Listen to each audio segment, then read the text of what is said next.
नमस्कार साथियों। तो आज है 17 दिसंबर 2025। दोस्तों, बाजार आज शुरू के समय जितना बढ़िया था ना, उसके बाद वहां पे स्टे नहीं कर पाया और निफ्टी 50 आखिरी मिनट पे आके क्लोजिंग दिया 25,818 पॉइंट पे। अब देखिए, बहुत ज्यादा गिरावट तो नहीं था, बट रिटेल इन्वेस्टर्स की पोर्टफोलियो तो बैक टू बैक गिरावट ही चल रहा है। तो ये एक बहुत बड़ी समस्या है। अब सवाल उठता है कि कल क्या होगा। 18 तारीख को जानेंगे इस वीडियो में। साथ में शेयर मार्केट से रिलेटेड बहुत सारे इंपॉर्टेंट लेटेस्ट अपडेट शेयर करूंगा आपके साथ। उसके साथ साथ ग्लोबल मार्केट का हालचाल, एफएसडीएस का डेटा और मोस्ट इंपॉर्टेंट पार्ट, कल मार्केट एनालिसिस। तो रिक्वेस्ट करूंगा आप सभी को, प्लीज वीडियो को बिना स्किप के पूरा अंत तक जरूर देखना। और खास करके दोस्तों, इस वीडियो की आखिरी 3-4 मिनट पे जब हम मार्केट को एनालिसिस करेंगे, डिटेल में समझने की कोशिश करेंगे कि कल मोस्ट प्रॉब्ली मार्केट किस तरह मूव कर सकता है, कहां पे निफ्टी 50 बैंक निफ्टी की रेजिस्टेंस एंड सपोर्ट है, उस पार्ट को तो कतई मिस मत करना। ओके, तो चलिए सबसे पहले चेकआउट करते हैं कि आज हमारे मार्केट एनालिस्ट बंधु ने क्या कहा। देखिए, आज इस टॉपिक को कवर किया एलकेपी सिक्योरिटीज की तरफ से एक एनालिस्ट ने। अब बैक टू बैक 2-3 दिन बाजार में वीकनेस रहा, तो अब एनालिस्ट ने कह रहा है कि नीचे की तरफ इंपॉर्टेंट लेवल है 25,700, और इनकेस अगर ये लेवल क्रॉस करके, मतलब ब्रेक करके, तोड़ के नीचे आ गया, तो मे भी शॉर्ट टर्म में 25,500 से लेके 25,400 तक भी पहुंच सकता है। और साथ ही साथ अभी ऊपर की तरफ रेंज जहां पे आज हर्डल फेस किया एकदम शुरू में, यानी 25,950 से लेके 26,000 की जोन जोन को पॉइंट किया है। ठीक है। वैसे दोस्तों, अगर मैं आप सबको पूछूं कि आपको क्या लगता है कि कल 18 तारीख कैसा जाएगा। अब ये भी आप याद रखिए, कल बृहस्पतिवार, बृहस्पतिवार मतलब आपके सेंसेक्स की एक्सपायरी है।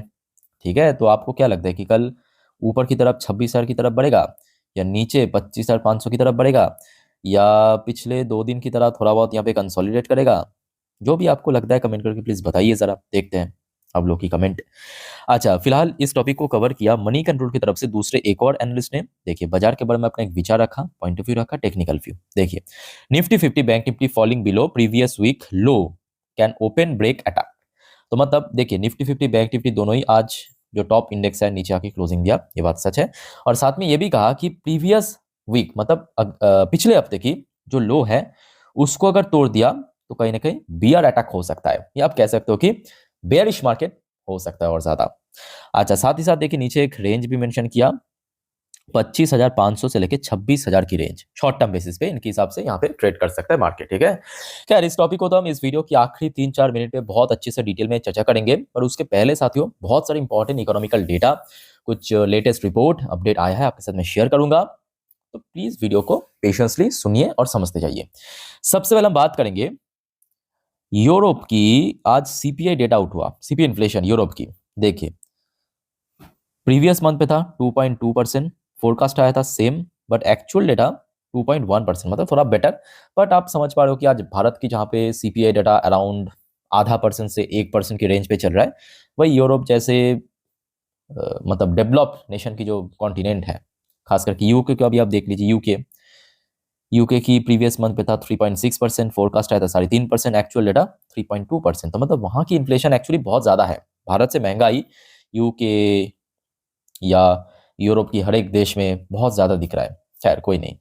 अच्छा, फिर आ जाइए, आपके अगले अपडेट है सेबी की तरफ से। सेबी की आज एक बोर्ड ऑफ डायरेक्टर की मीटिंग था, और उस मीटिंग के आउटकम के थ्रू दोस्तों बहुत सारे बदलाव हमें देखने को मिला। उनमें से एक बदलाव यह है कि आईपीओ की जो लॉकिंग पीरियड की नॉर्म्स था ना, आईपीओ की लॉकिंग पीरियड की नॉर्म्स, इसका मतलब क्या है कि मान लीजिए कोई XYZ कंपनी आईपीओ के थ्रू बाजार में लिस्ट होने जा रहा है, लिस्ट हो गया, अगले कुछ महीनों के अंदर सर्कुलर वाइज उसमें जो लॉकिंग पीरियड में शेयर लॉक रहता है वो अनलॉक होता है। ठीक है। मतलब जब कोई कंपनी आईपीओ के थ्रू बाजार में लिस्ट होता है ना, वो टोटल जो शेयर, टोटल जो कंप्लीट शेयर, वो एक साथ उसको ऐड नहीं किया जाता है मार्केट में, उसको थोड़ा थोड़ा करके अनलॉक किया जाता है। तो वो जो लॉकिंग पीरियड में काफी ज्यादा मतलब यहाँ पे नॉर्म्स चेंज किया है, उसके साथ साथ और भी बहुत सारे रूल्स एंड रेगुलेशन बदलाव किया।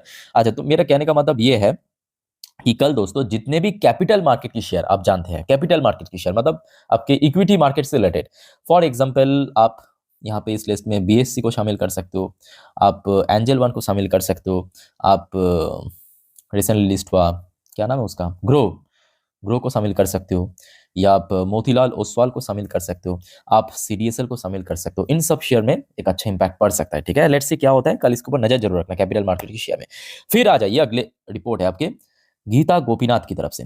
कौन है ये मैडम? यह है दोस्तों आईएमएफ की चीफ इकोनॉमिस्ट, जो कि मतलब कह सकते हो कि बायोलॉजिकल इंडियन है, तो इनकी तरफ से कहा गया कि फाइनेंशियल 26 इसमें भारत की जो ग्रोथ रेट अप्रॉक्स 7% हो सकता है।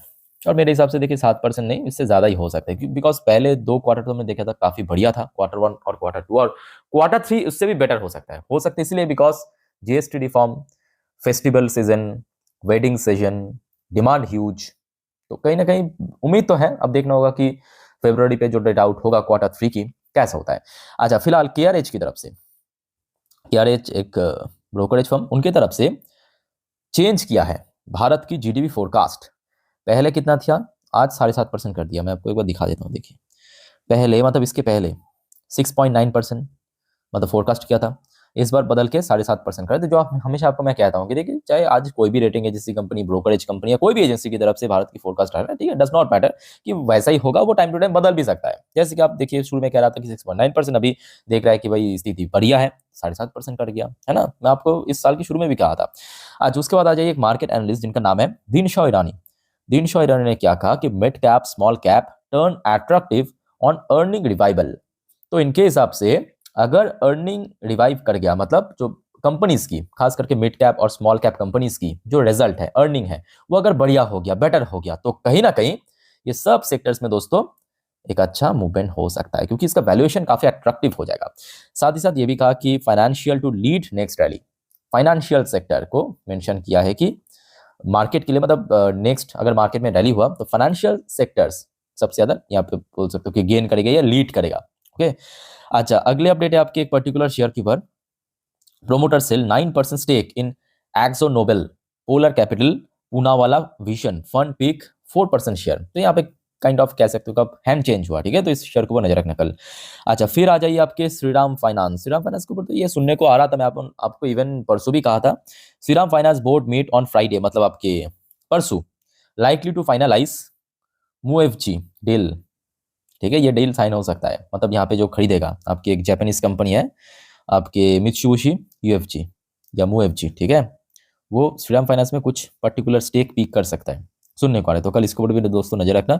फिर आ जाइए आपकी सरकार की तरफ से, government notifies ₹7,280 crore schemes to manufacture rare earth magnet in India. Already आपको मैं ये अपडेट दे चुका हूँ, जिन्होंने नहीं देखा एक और बात जान लीजिए। भारत सरकार ने देख रहा है कि भाई रेयर अर्थ मैग्नेट के ऊपर ह्यूज डिमांड है, तो क्यों ना हम और ज्यादा सपोर्ट करें कंपनीज को। तो 7,280 करोड़ की स्कीम्स डिक्लेयर किया। आप पूछेंगे सर ठीक है, बेनिफिट किसको मिलेगा? जो company rare earth magnet manufacture करता है। अच्छा, मैन्युफैक्चर कैसे करेगा? रेयर अर्थ मटेरियल्स भी चाहिए। अब आ जाइए स्टेप बाय स्टेप, कौन कंपनी माइनिंग करता है रेयर अर्थ मटेरियल की? जो माइनिंग कंपनी है, सिंपल बात है, भारत में कौन कौन सी माइनिंग कंपनी है, आई थिंक कि मुझे अलग से बताने की जरूरत नहीं है। For example GMDC, Vedanta, NALCO, Hindustan zinc, सब आपके माइनिंग सेक्टर की कंपनी है, ठीक है, याद रखना। अच्छा, फिर आ जाइए एक और इंपॉर्टेंट अपडेट है सरकार की तरफ से, India's electronics manufacturing clusters 2.0 schemes said to create 1.8 lakh job। Amazing, 1.80 lakh job दोस्तों क्रिएट कर सकता है electronic manufacturing with 1.46 lakh crore investment यहाँ पे चल रहा है, ठीक है। तो एक ह्यूज स्पेस आप कह सकते हो, यहाँ पे ह्यूज स्पेस बन रहा है। और अभी आपको समझ आएगा मैं क्यों आपको बार बार कहता हूँ कि ये जो ईएमएस सेक्टर है ना, ईएमएस सेक्टर मिस मत करना भाई। ये जो आज केएनएस, डिक्सन शेयर गिर रहा है ना, वो एक्चुअली गिर नहीं रहा, गिराया जा रहा है ताकि जगह बना सके। और बेचेगा कौन? आप जैसे लोग, आप मतलब रिटेल इन्वेस्टर्स, ठीक है। आप जैसे ही बेचेंगे वो लोग खरीदेगा, वो मतलब कौन? बड़े निवेशक, बिग बिग प्लेयर इस फील्ड की। तो जिस वजह से मैं बार बार कह रहा हूं कि कंपनी को, मतलब कंपनी के ऊपर अगर आपको भरोसा है ना, जरा सा भी टाइम दीजिए, थोड़ा सा टाइम दीजिए, आपको समझ आ जाएगा। आज नहीं तो कल आपको डेफिनेटली समझ आएगा, बट वो सब शॉर्ट टर्म में हो रहा है, जो भी आज हो रहा है, ठीक है, लॉन्ग टर्म में आपको समझ आ जाएगा। अच्छा, फिर देखिए मैं आपको सैटरडे के दिन, मतलब लास्ट सैटरडे अपडेट दिया था ना कि सरकार दोस्तों इंश्योरेंस में एफडीआई की लिमिट बढ़ा सकता है। तो उसको देखिए पार्लियामेंट में पास होना पड़ता है, तो इंट्रोड्यूस किया गया, पास हो चुका है। Parliament passes bill to raise FDI to 100% in insurance sector. तो दोस्तों कल जितने भी इंश्योरेंस कंपनी है, जितने भी आप जानते हैं, फॉर एग्जाम्पल मैं आपको कुछ हेल्प कर देता हूँ, LIC, SBI life, HDFC life, ICICI prudential, general insurance, सबको दोस्तों इक्वली बेनिफिट मिलेगा। क्योंकि एफडीआई मतलब क्या? Foreign direct investment. पहले लिमिट कितना था? 74%, इस बार क्या हुआ? 100% तक कर दिया। तो और ज्यादा बढ़ेगा, फॉरेक्स फॉरेन डायरेक्ट इन्वेस्टमेंट बढ़ेगा तो फायदा मिलेगा। ठीक है, तो ये सब शेयर्स को कल नजर रखना आपके इंश्योरेंस सेक्टर की। खैर आगे बढ़ते दोस्तों अगले टॉपिक पे। अच्छा एक और बात दोस्तों याद रखना, जो नेक्स्ट वीडियो आएगा इस चैनल पे, मतलब रात की 12 बजे की वीडियो, जिस पर हम जियो पॉलिटिकल टॉपिक को सेपरेटली कवर करते हैं रोज, मिस मत करना। और प्लीज दोस्तों चैनल को सब्सक्राइब करके रखना जरूर, बाद में आप लोग भी भूल जाते हो, मैं भी भूल जाता हूँ बताना, ठीक है। तो अभी वीडियो को पॉज करके फटाफट रख दीजिए चैनल को सब्सक्राइब करके। आइए अब बात करेंगे यूएस मार्केट। देखिए यूएस मार्केट की स्थिति जो है ना, शुरू में जितना बढ़िया था, अभी देखिए 11:54 यूएस में लोकल टाइम, डॉ जोन्स की पोजीशन 0.25% नीचे। शुरू में आप देखिए काफी ऊपर पहुंच गया था डॉ जोन्स, लगभग 48,342 पॉइंट पे। अभी देखिए 48,000 की रेंज पे स्ट्रगल कर रहा है और थोड़ा सा नीचे भी है इवन, ठीक है। दूसरी तरफ नैस्डैक की पोजीशन तो बहुत खराब, 1.28% क्रैश। शुरू हुआ था ऑलमोस्ट फ्लैट, ठीक ठाक चला था आपके 10:30 तक, मतलब यूएस की लोकल टाइम के अनुसार। उसके बाद देखिए डाउनवर्ड मूवमेंट शुरू और एकदम से अभी नीचे। अब देखिए कहते कहते 1.30% नीचे आ चुका है। अब देखिए इसके पीछे बहुत सारे कारण है, चाहे देखिए डोनाल्ड ट्रम्प कुछ भी कहे, बट ये भी फैक्ट है कि यूएस इकोनॉमी स्ट्रगल कर रहा है और पेपर पेन पे वो साफ दिख रहा है ना। और एक और बात दोस्तों याद रखना, मैं तो आपको बताना ही भूल गया, कल है आपकी 18 तारीख, कल 18 तारीख है। कल दोस्तों यूएस की, याद रखना, कल यूएस की सीपीआई इन्फ्लेशन की डेटा आउट होगा। उसको लेके भी यूएस मार्केट थोड़ा सा कंफ्यूज्ड है कि भाई क्या होगा, 2 महीने बाद आउट हो रहा है, पिछले महीने पे आउट नहीं हुआ था आपकी यूएस गवर्नमेंट शटडाउन की वजह से। तो कल दोस्तों याद रखना, आते ही मैं आपको अपडेट दे दूंगा, ठीक है, इस डेटा की। अच्छा फिलहाल आप देख लीजिए यूएस की 10 साल की बॉन्ड डील फिलहाल पॉजिटिव में है, ग्रीन में तो दिख रहा है। अच्छा ब्रेन क्रूड की प्राइस तकरीबन 1% बढ़ चुका है, बट बहुत ज्यादा गेनिंग नहीं, बिकॉज $60 पर बैरल के नीचे ही है अभी तक। अच्छा इंडियन करेंसी की वैल्यूएशन में आज सुबह सुबह ही एकदम से गेन हुआ, बट फिर भी जो अपना लाइफ टाइम लो से बहुत ऊपर हो चुका है, नहीं उसके आसपास ही है काइंड ऑफ। अच्छा अब कुछ इंडियन कंपनी की पोजीशन देख लीजिए जरा, जैसे कि विप्रो एडियर वर्शन 1% ऊपर पहुंच चुका है, इन्फोसिस के एडियर वर्शन भी ठीक ठाक पोजीशन पे। अच्छा एचडीएफसी की पोजीशन, मतलब एचडीएफसी बैंक की पोजीशन थोड़ा नीचे एडियर वर्शन में, 1.20% नीचे। अच्छा आईसीआईसी बैंक की एडियर वर्शन भी आप देख सकते हो 0.17% नीचे है, तो मतलब बैंक अभी थोड़ा नीचे। और दिक्कत कहाँ पे है कि देखिए आज भी इंडियन मार्केट में प्राइवेट बैंक्स गिरा था, एचडीएफसी बैंक, आईसीआईसी बैंक जैसे बड़े बैंक्स, इसका वेटेज एक्चुअली बहुत ज़्यादा है। और वेटेज बहुत ज़्यादा होने के कारण अभी हमारे जो गिफ्ट निफ्टी की फ्यूचर, ये भी उसके साथ साथ रिएक्ट कर रहा है। एक तो आपके डॉ जोन्स नीचे, नैस्डैक इतना नीचे, एचडीएफसी बैंक, आईसीआईसी बैंक की एडियर वर्शन नीचे चल रहा है। और अभी देखिए ये वीडियो मैं रिकॉर्ड कर रहा हूँ रात 10:27 पे, गिफ्ट निफ्टी की पोजीशन सडन ड्रॉप हुआ, क्योंकि आपको मैं याद होगा दिन की सेकेंड वीडियो में जानकारी दिया था, उस टाइम पे कितना चल रहा था, 25,900 के काफी ऊपर चल रहा था। अभी देखिए सडन ड्रॉप हो गया। ड्रॉप क्यों हुआ? क्योंकि यूएस मार्केट गिरा, उसके साथ साथ एचडीएफसी बैंक, आईसीआईसी बैंक की एडियर वर्शन भी ड्रॉप हो गया। तो फिलहाल अभी 25,848 पॉइंट पे चल रहा है, मतलब जहां पे आज इंडियन मार्केट क्लोजिंग दिया वहां से सिर्फ 30 पॉइंट ऊपर, ओनली 30 पॉइंट ऊपर। अब मेरे बात को ध्यान से सुनना, 30 पॉइंट ऊपर मतलब बिल्कुल भी ऐसी बात नहीं है कि कल सुबह तक ऐसा ही रहेगा। कल सुबह बेटर भी हो सकता है, मतलब इससे अच्छा भी हो सकता है, इससे खराब भी हो सकता है, वो डिपेंड करेगा सुबह तक, ठीक है। बट हाँ अगर इस बीच में मतलब मिडनाइट पे कभी भी कुछ भी खबर आया तो आई थिंक मैं आपको जानकारी दे दूंगा, ठीक है, इंस्टाग्राम में। मिडनाइट पे तो ऑब्वियसली वीडियो बना नहीं सकता, तो दोस्तों आप में से कोई अगर इंस्टाग्राम में हो मुझे फॉलो कर सकते हो, मेरे इंस्टाग्राम हैंडल की लिंक आपको इस वीडियो के नीचे डिस्क्रिप्शन बॉक्स में मिल जाएगा, ठीक है।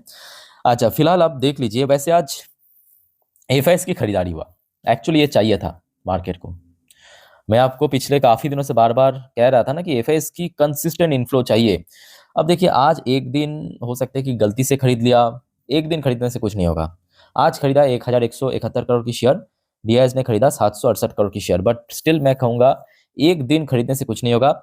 एटलीस्ट एक हफ्तों में 5 ट्रेडिंग डेज होता है, एक हफ्तों में 5 ट्रेडिंग डेज होता है ना, उसमें 4 दिन तो एटलीस्ट खरीदना चाहिए। ये रेशियो होना चाहिए 4:5 की, मतलब हफ्तों में अगर 5 ट्रेडिंग डेज है उसमें 4 दिन खरीदना चाहिए एटलीस्ट। 5 दिन खरीदा तो बेटर है, एक दिन खरीदने से कोई फायदा नहीं है। वैसे हाँ मैं कहूँगा ये एक थोड़ा सा तसल्ली है कि चलो ठीक है आज एफएस ने खरीदा है एटलीस्ट, ठीक है। अच्छा बाकी बात करें मिडिल ईस्ट की तरफ से कोई न्यू अपडेट नहीं है। और TA35 इसराइल की टॉप इंडेक्स आज अपना ऑलमोस्ट पीक के नजदीक आके क्लोजिंग दिया 0.77% तेजी के साथ। तो दोस्तों मार्केट से रिलेटेड जितने भी जानकारी था इंपॉर्टेंट आपके साथ में शेयर किया। अब चलिए मार्केट एनालिसिस वाला पार्ट के ऊपर लेके चलता हूँ। तो दोस्तों अभी आपके सामने मैं ओपन कर लिया निफ्टी 50 की लास्ट 3 महीने की कैंडलस्टिक चार्ट पैटर्न। दोस्तों अब जो बात आपको मैं बताने जा रहा हूं बहुत ही ध्यान से सुनना, अच्छे से ऑब्जर्व करना हर एक पॉइंट को, हर एक नंबर को। बट उसके पहले साथियों आप सभी को रिक्वेस्ट करूंगा, अगर आपको वीडियो भी देखा अच्छा लगा, इन्फॉर्मेटिव लगा, प्लीज दोस्तों वीडियो को लाइक करना और प्लीज चैनल को सब्सक्राइब भी करके रखना, ऐसे इन्फॉर्मेटिव वीडियो हर रोज हर वक्त पाने के लिए। ठीक है। देखिए एकदम फ्री ऑफ कॉस्ट है, मैं आपको टाइम टू टाइम जानकारी वगैरह दे देता हूँ, मार्केट से रिलेटेड हो या जियोपॉलिटिकल अपडेट्स हो। प्लीज़ दोस्तों फटाफट अभी सब्सक्राइब करके रख दीजिए। ओके, अच्छा एक काम करना, कल सुबह सुबह बाजार ओपन होने से पहले डॉ जोन्स एंड नैस्डैक की फ्यूचर को देख लेना, गूगल में सर्च करके, गूगल में लिखना डॉ जोन्स की फ्यूचर, नैस्डैक की फ्यूचर सर्च करना, मिल जाएगा। तो आपको एक टाइप का आप कह सकते हो कि एस्टिमेट मिल जाएगा कि सुबह सुबह कैसा मूड है मार्केट की, ग्लोबल मार्केट की, ठीक है। अच्छा दूसरा इंपॉर्टेंट सेक्टर्स कल के लिए, बैंकिंग सेक्टर, दूसरा आपके आईटी सेक्टर, तीसरा आपके मेटल सेक्टर, चौथा दोस्तों मैं कहूंगा कल कैपिटल मार्केट शेयर, कैप लिखते हैं, ठीक है, कैपिटल मार्केट सेक्टर।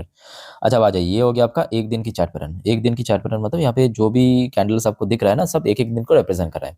अब यहाँ पे आपको दो इंडिकेटर्स दिख रहा है साफ, अलग से बताने की जरूरत नहीं है। ये ब्लू कलर की लाइन आपके 20 डेज की EMA और ये रेड कलर की लाइन आपके 50 दिन की EMA। EMA मतलब एक्सपोनेंशियल मूविंग एवरेज, क्लियर। अच्छा यहाँ पे आपको रेंज दिख रहा है, मैं आपको कल भी कहा था कि इस रेंज के आसपास ट्रेड कर सकता है, और आज आप देखिए ऊपर की रेंज तो खैर 26,000 के ऊपर है, उसके आसपास भी आज नहीं पहुंचा, बट नीचे की तरफ जहाँ पे सपोर्ट पॉइंट वहां पे सपोर्ट मिल गया, ठीक है।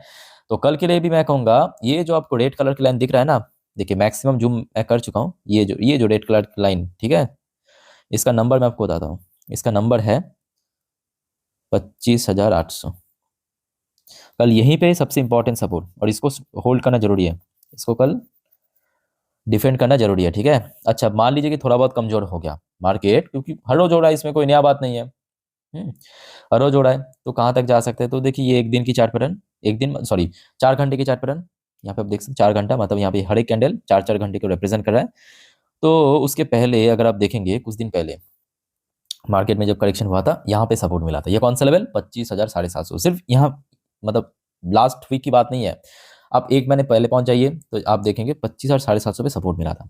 तो सबसे इंपॉर्टेंट लेवल कल के लिए मिल गया 25,800, जिसके ऊपर होल्ड करना जरूरी है, और नीचे की तरफ सपोर्ट मिल गया 25,750। क्लियर हो चुका है, ये दो नीचे की तरफ कल इंपॉर्टेंट लेवल। अब आ जाइए ऊपर की तरफ, रेजिस्टेंस कहाँ पे, अब देखिए 4 घंटे की चार्ट पैटर्न पे यहाँ पे आपको ब्लू कलर की लाइन की जो नंबर है वो थोड़ा थोड़ा नीचे की तरफ शिफ्ट देखने को मिलेगा, और एक्जैक्टली आज इसी लेवल पे रेजिस्टेंस फेस किया, आज हडल या आप कह सकते हो कि इंटरडे हाई कहाँ पे टच किया, इसी लेवल पे। नंबर कितना 25,940 का राउंड, तो कल रफली मान के चलिए कि 25,900 के रेंज पे एक अच्छा रेजिस्टेंस अगेन मिल सकता है, 25,900। उसके ऊपर देखा जाएगा, अगर ये इसको सक्सेसफुली क्रॉस कर पाया तो ठीक है 26,000 पे फिर से पहुंचेगा, बट वो बात की बात है, सबसे पहले इस लेवल को तोड़ना जरूरी है।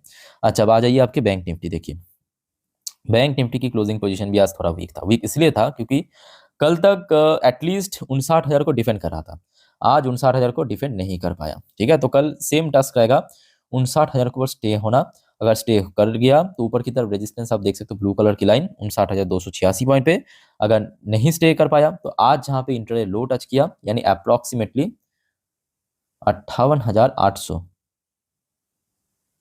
इस रेंज पे सपोर्ट मिल सकता है कल, ठीक है। तो ये दोस्तों मैं आपको निफ्टी बैंक निफ्टी डिटेल में समझा दिया, और कोई आपका डाउट्स या क्वेरीज कंफ्यूजन है कमेंट करके पूछिए। अच्छा वीडियो को वाइंड अप करने से पहले जो हमेशा आपको मैं कहता हूँ याद रखना, गलती से भी FNO intraday put call buy sell hold के चक्कर में मत पड़ना, खास करके इस बारे में आप बिल्कुल भी कोई जानकारी नॉलेज एक्सपीरियंस नहीं रखते हो तो नॉर्मली वीडियो देखिए, सीखिए, जानिए, कोई दिक्कत है तो मैं हूँ आप लोगों के लिए, कमेंट करके पूछिए।